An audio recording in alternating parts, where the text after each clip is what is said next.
Fala galera, meu nome é Roberto, você está no Tá em Choque, e hoje a gente vai falar sobre o circuito RLC paralelo. Então na aula passada a gente viu sobre o RLC série, fizemos um exercício, e hoje a gente vai fazer a mesma coisa. Só que como a aula é mais curtinha, porque os conceitos teóricos eles são basicamente os mesmos, no final, com o nosso exercício de análise, eu vou explicar algumas considerações e efeitos que os circuitos RLC podem ter. No caso, a gente vai estar dando exemplo para o RLC paralelo, mas o mesmo vai equivaler também para o RLC série. Só que para isso eu preciso fazer toda a análise dessa aula e o exercício para que vocês possam entender. Só que antes de a gente continuar, puxa a vinheta.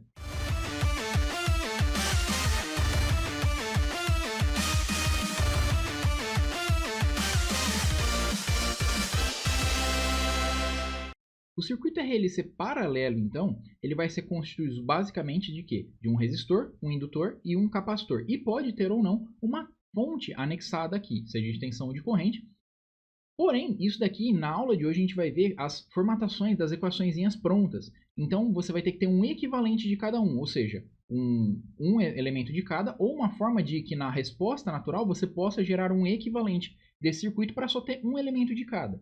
Lembrando que na primeira aula do circuito RLC, eu ensinei como você calcula para qualquer tipo de circuito. E aí é aquele método mais cansativo, que você tem que gerar as EDOs, que você tem que fazer na mão a solução por lei de Kirchhoff, etc.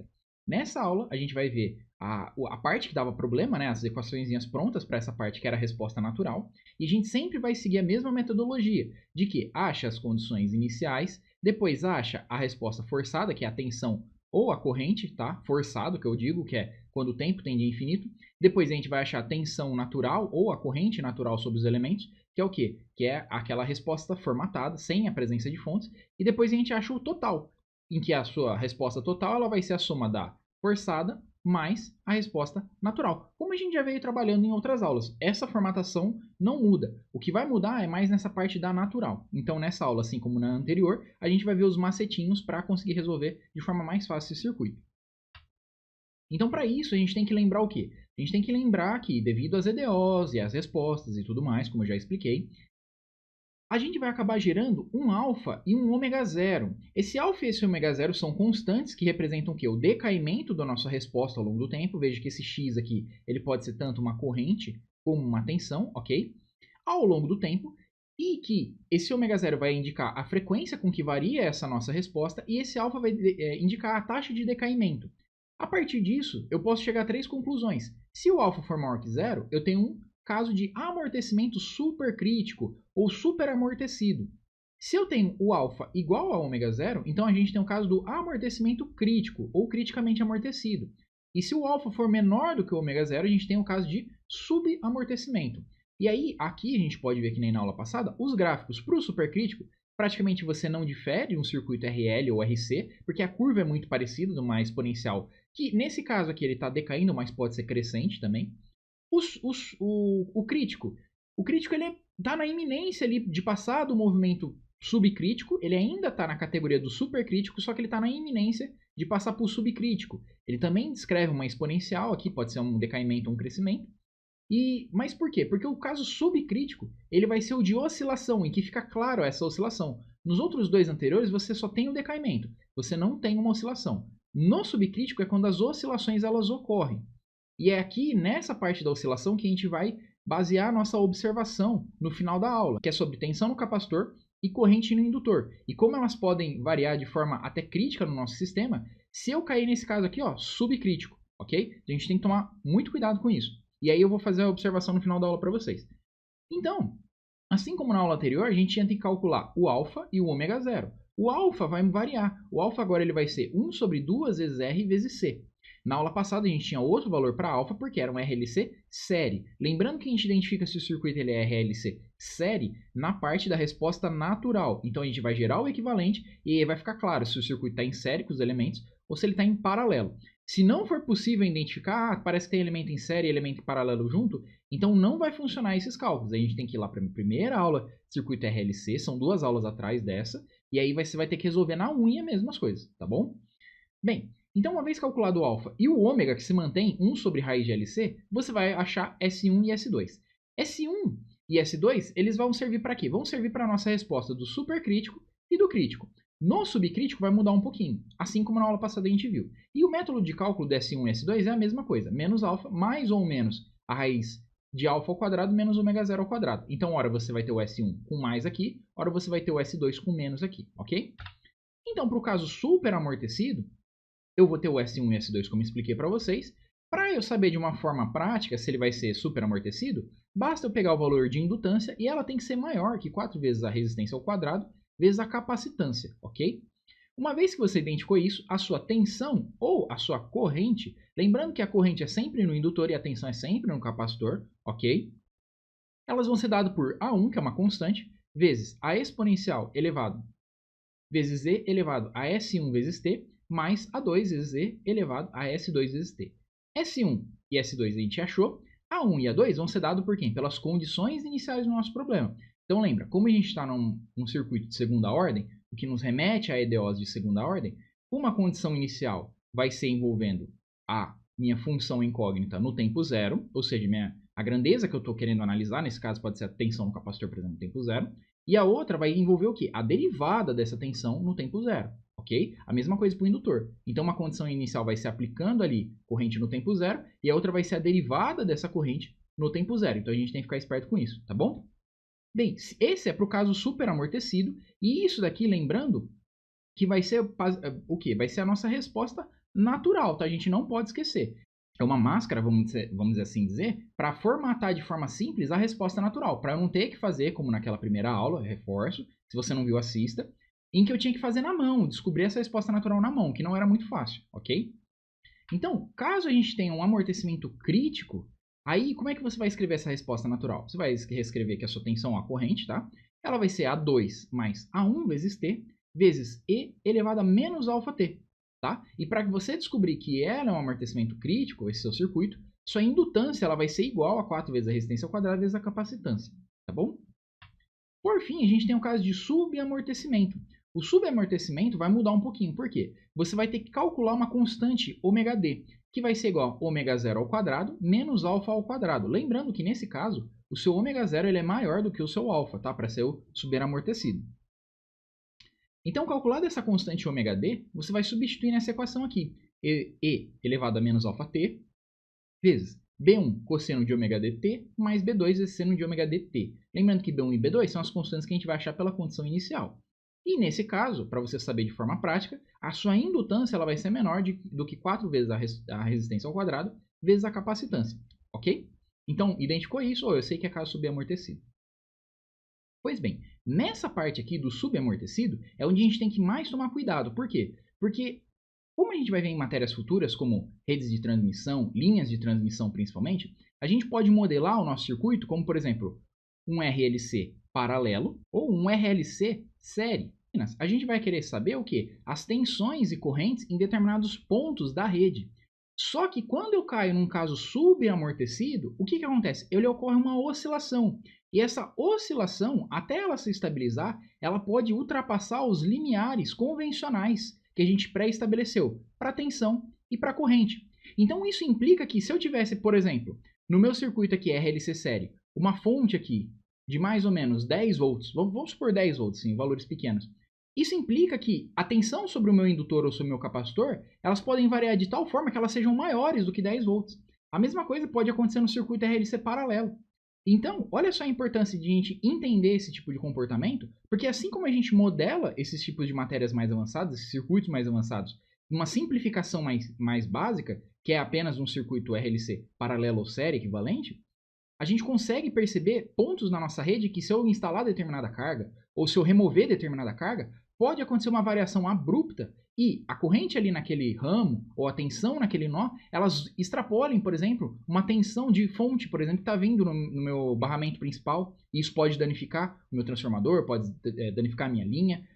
A gente vai ver também outros efeitos como interferência de ondas, que é uma coisa um pouco mais avançada e que tem efeitos gravíssimos e importantes na linha, como por exemplo, você pode estar trabalhando com uma tensão de, por exemplo, 10 kV num ponto da linha, só que devido a esse seu efeito de interferência e também de oscilação, num outro ponto você pode estar medindo, por exemplo, 20 kV. Ou seja, poxa, tá saindo da minha rede 10 e no meu ponto onde eu quero instalar minha carga tá chegando 20. Isso daí, para a gente ter uma noção mais prática, vai oferecer perigo tanto para nossa carga como também para o operador que for manusear ali, fazer as medições. E tudo isso, esse circuito, esse curso aqui que a gente está vendo, ele é a base para que a gente possa entender essas matérias mais avançadas, ok? E aí no final da aula, o nosso exemplo vai justamente mostrar isso. A variação que há em relação à nossa fonte. Então você vai colocar um valor de tensão na fonte e aí a gente vai aferir o quê? Uma tensão maior no capacitor por um intervalo de tempo. Não é por todo o tempo, mas durante a oscilação ocorre essa extrapolação. E a gente tem que tomar cuidado com isso, ok? Então vamos lá para o exercício para ver isso. A few moments later. Bem, esse circuito aqui, então, ele foi um dos que caiu para mim numa prova de circuitos elétricos.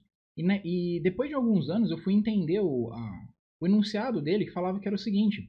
Você tem aqui uma fonte, que ele simulava um circuito em escala miniaturizada de um gerador, e você tinha uma linha indutiva resistiva.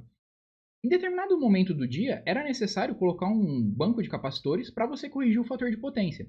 Essas coisas a gente vai ver em matérias mais avançadas. Um fator de potência ainda nessa disciplina, mais para frente.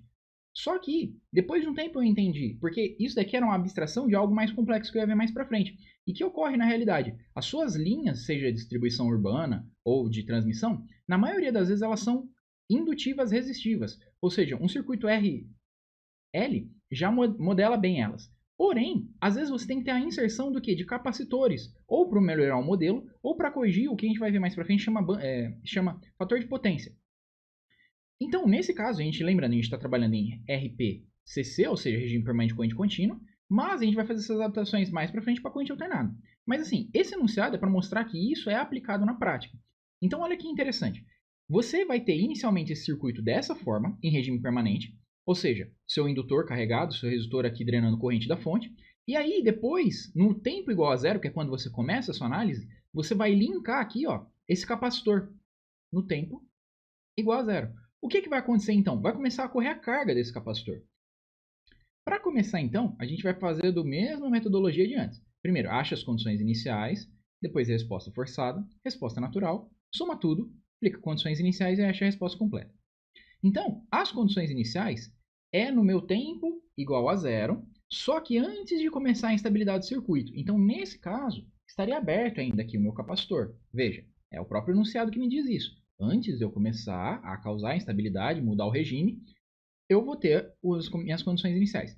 Então, a minha corrente no meu indutor no tempo zero, ela vai ser quanto?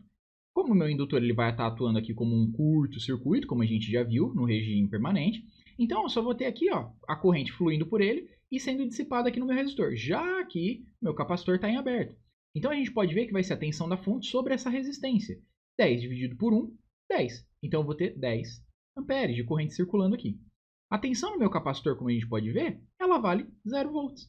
Por quê? Porque está em aberto aqui, tá bom? Depois a gente tem que analisar o que? A resposta forçada. Então, fez-se o link aqui com o capacitor, certo? E decorreu-se muito tempo, T tende a infinito. Então, nesse caso, de novo, vai atingir o regime. Perceba então agora que meu indutor ele vai continuar carregado aqui, ele vai continuar sendo um curto, e meu capacitor vai ser o quê? Vai ser um circuito em aberto.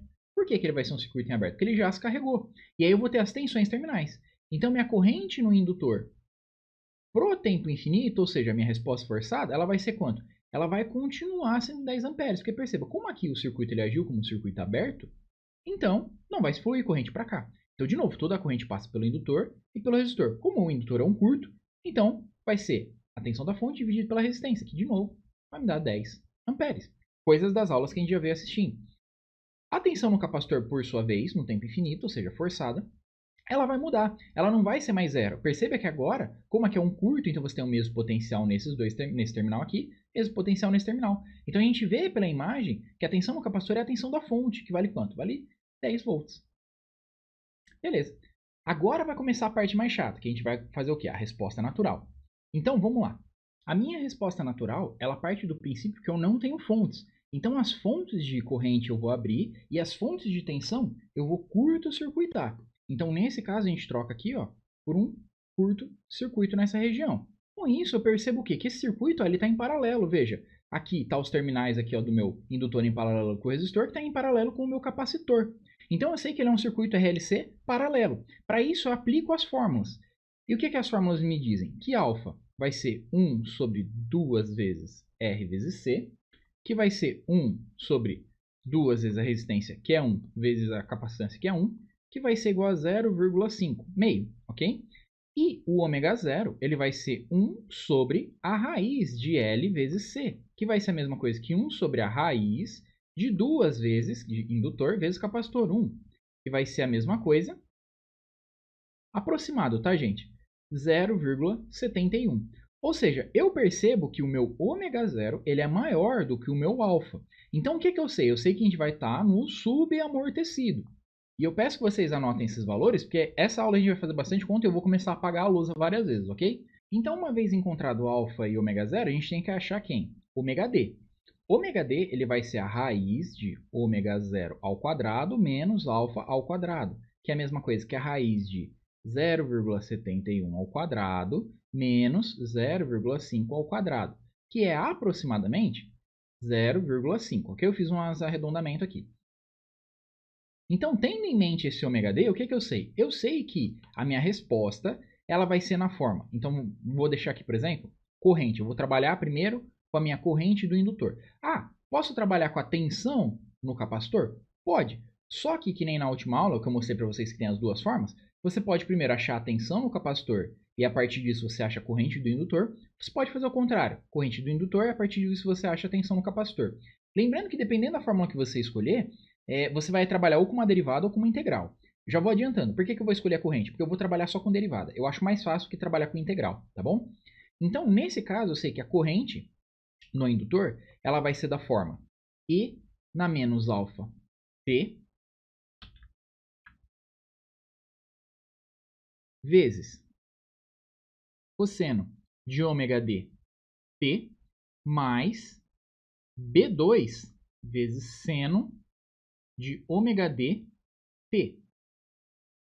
Substituindo esses valores, então eu obtenho que a corrente do indutor ela vai ser E na menos 0,5 T vezes B1 cosseno de 0,5 T mais B2 vezes o seno de 0,5 T.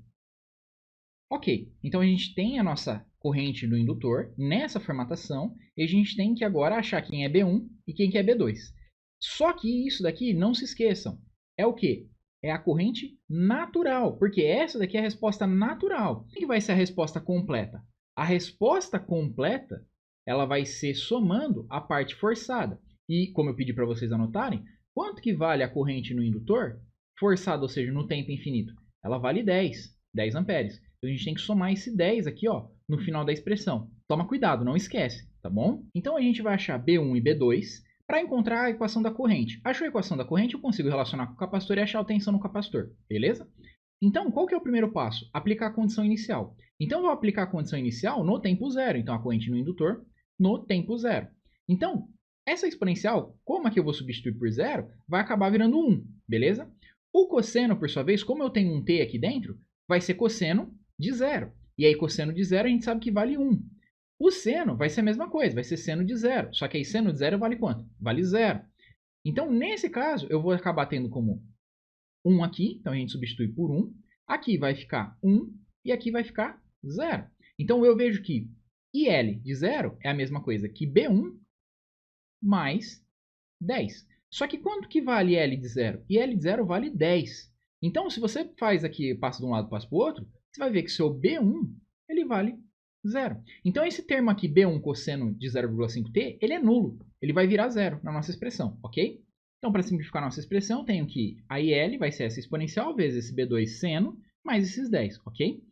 Aí, agora o que a gente tem que achar? A gente tem que achar o B2. Como é que eu faço isso? Eu aplico a condição, eu tenho que achar uma derivada e nela aplicar ao tempo zero. Ou seja, tem que achar a derivada dessa corrente e aplicar no tempo zero. Para isso, a gente tem que partir das nossas equações de referência. Então, eu sei o quê? Eu sei que a tensão do indutor ela vai ser a indutância dele vezes a derivada da corrente. Eu estou usando a notação do ponto aqui, tá bom?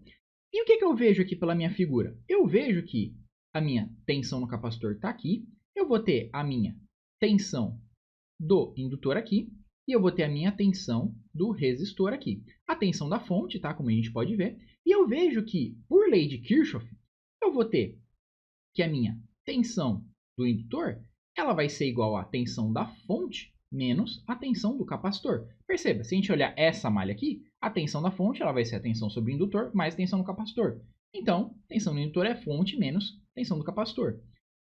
E por que eu tive que relacionar dessa forma? Porque a tensão no indutor eu não sei. Só que a tensão no capacitor eu sei, no ponto zero, já que a gente quer analisar onde? Na condição inicial, no tempo igual a zero. Então, olha que legal, eu posso fazer essa substituição, porque eu sei quem é a tensão da fonte, que é sempre 10 volts. A tensão do capacitor no tempo zero, como eu pedi para vocês anotarem, ela vale 0. E a da fonte vale 10. Então, eu sei que VL no tempo zero, tá? T igual a 0, ela vai ser igual a quanto? Vai ser igual a 10 volts. Aí você pode me perguntar, Roberto, mas essa sua análise ela está errada. Por quê? A gente não sabe que o indutor aqui no começo, ele é um curto-circuito? Então, eu já expliquei isso para vocês em outras aulas. E aqui a gente vai reforçar esse conceito.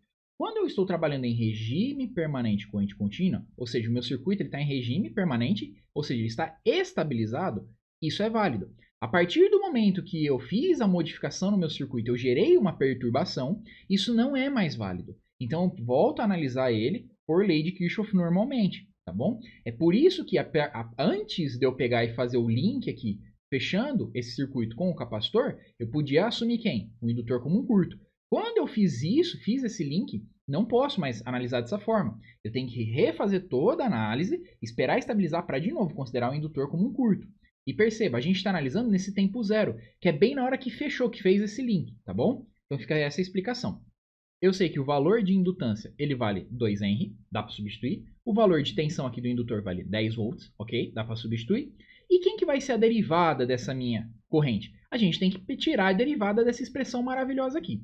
Quando você faz essa derivada, então vou abrir um parênteses aqui. Quando você tira essa derivada, então você vai obter 0,5 vezes B2 vezes exponencial de menos 0,5t vezes cosseno de 0,5t menos seno de 0,5t. Ok, então, como é que eu fiz isso? Eu meti no MATLAB, foi isso, eu não fiquei resolvendo na mão não. Aí o MATLAB me deu essa resposta, usem softwares, isso facilita. Beleza, ele me deu essa resposta, aí eu tenho que aplicar onde? No tempo zero. Então, aplicando no tempo igual a zero, o que vai acontecer? Tudo aqui, ó, essa exponencial ela vai acabar virando 1, esse cosseno aqui ele vai acabar virando 1, e esse seno ele vai acabar virando 0, então facilita a nossa vida. No final, eu sei que esse IL, ele vai valer quanto? Essa derivada de L? Ele vai valer 0,5 B2. Então, eu vou limpar aqui a lousa para vocês. A derivada de L é 0,5 B2. Você sabe aqui que a sua tensão no indutor é igual a indutância vezes a derivada da corrente. E você sabe que a tensão no indutor é 10 volts, para o tempo igual a zero, tá, gente?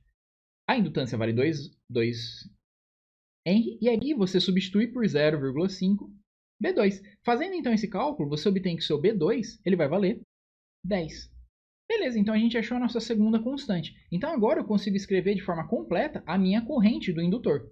Então a nossa corrente no indutor ela vale 10 mais a exponencial de menos 0,5t vezes 10 seno de 0,5t. Por que 10? 10 é a parte da corrente forçada, ou seja, quando t tende a infinito, 10 amperes. E aqui, tudo isso daqui é o que? A nossa resposta natural. Então, a corrente natural, beleza? Encontrada essa corrente no seu indutor, você pode encontrar quem? A tensão no seu capacitor. Como? A gente acabou de ver. A tensão do capacitor ela vai ser igual à tensão da fonte menos a tensão sobre o indutor. Só que quem que é a tensão do indutor? A tensão do indutor ela vale L vezes a corrente do indutor derivado. Aí você tem que ficar ligeiro. Por quê? Porque a outra derivação que a gente fez foi para achar a constante B2, que é esse 10 aqui. Agora que eu tenho a resposta completa, eu vou derivar isso daqui, tá bom? Fica ligeiro. Então, derivando isso daqui, você vai obter o quê? 5 vezes a exponencial de menos 0,5t vezes cosseno de 0,5t menos seno de 0,5t. Aí você aplica. Tensão do capacitor é igual a tensão da fonte menos a tensão do indutor. E a tensão do indutor é L vezes a derivada da corrente. L vale quanto? L vale 2. Derivada da corrente vale esse trambolho aqui. Então, e a tensão da fonte ela vale quanto? Vale 10 volts fixo, tá? Então, dessa forma, você vai obter o quê? A tensão no capacitor ela vai ser 10 menos 10 vezes z na menos 0,5t vezes o cosseno de 0,5t menos seno de 0,5t. Agora, vamos analisar o gráfico disso no simulador. Nesse caso, eu utilizei o MATLAB para gerar essas equações, para a gente ver como é que vai se comportar esse circuito. Analisando aqui primeiro o gráfico da corrente no indutor, o que a gente percebe? Olha só, começa a condição inicial, ó, tempo igual a zero, corrente de 10 amperes, houve uma queda da corrente por um tempo, e aí depois, ó, voltou, houve uma pequena oscilação um pouquinho acima do nosso limiar de 10 amperes. E aí ela estabilizou em 10. Então perceba, a nossa corrente no indutor, houve uma hora que ela extrapolou aquele limite nosso de regime, que a gente considerava que, opa, parece que isso daqui é o valor máximo. Então, às vezes, a gente calcula os valores dos componentes como sendo o valor de regime permanente, ou seja, depois que estabilizou o sistema, qual que é o valor máximo ali que assume? Na maioria das vezes está certo fazer isso. Só que há casos como esse daqui, do RLC paralelo ou série, em que o regime transitório pode nos proporcionar valores maiores do que o do regime permanente. E a gente tem que ficar esperto nessa condição para saber dimensionar corretamente isso, ok? Aqui agora a gente está tendo o quê? O gráfico do capacitor. Então olha que interessante, começa em 0 e termina onde? Ó, em 10 praticamente aqui. Só que olha o que acontece aqui, ó, logo no começo. Você tem uma tensão aqui de 12 volts praticamente. Ou seja, ele extrapolou em 2 volts, ou então 20%, a tensão da sua fonte no capacitor. Então olha como a gente tem que tomar muito cuidado com isso. Por quê? Porque esse regime ele coincide, por exemplo, com o regime do seu indutor, de diminuir a corrente nele. E depois que cai a tensão no capacitor, o seu indutor ele tenta compensar, que no outro gráfico aqui aumentava a corrente do indutor para além da que a gente tinha previsto em regime permanente. E, nesse caso do capacitor, você ouviu uma extrapolação que poderia danificar, por exemplo, a sua fonte. Porque a tensão do seu capacitor é maior do que a sua da fonte. Se você tivesse instalado uma carga ali no seu capacitor para que ela suportasse apenas o quê? 10 volts, que era o caso do resistor, perceba, o nosso resistor está em paralelo com o nosso capacitor. Vai ter uma hora que a tensão no seu resistor, já que é a mesma do capacitor, vai ser de 12 volts. Se esse seu elemento aqui ele fosse dimensionado para operar apenas em 10 volts e não 12, você ia queimar ele, você ia danificar ele. Então olha as implicações que esse tipo de circuito nos traz. No regime transitório ainda não é o regime permanente. No regime transitório deles, principalmente nos casos de subamortecimento, que é quando há oscilação, o que ocorre? Pode ocorrer picos de tensão de corrente que ultrapassam nossos valores de regime permanente. E a gente tem que ficar esperto com isso para que não danifique ou prejudique o nosso circuito, tá? A aula por hoje foi isso. Eu espero que eu tenha dado um norte para você, explicado melhor as coisas para vocês. Lembrando que a gente vai ver mais disso em linhas de transmissão, filtros, antenas, circuitos ressonantes, circuitos moduladores, uma infinidade de coisas. Mais para frente, em outra disciplina. Isso daqui é o básico.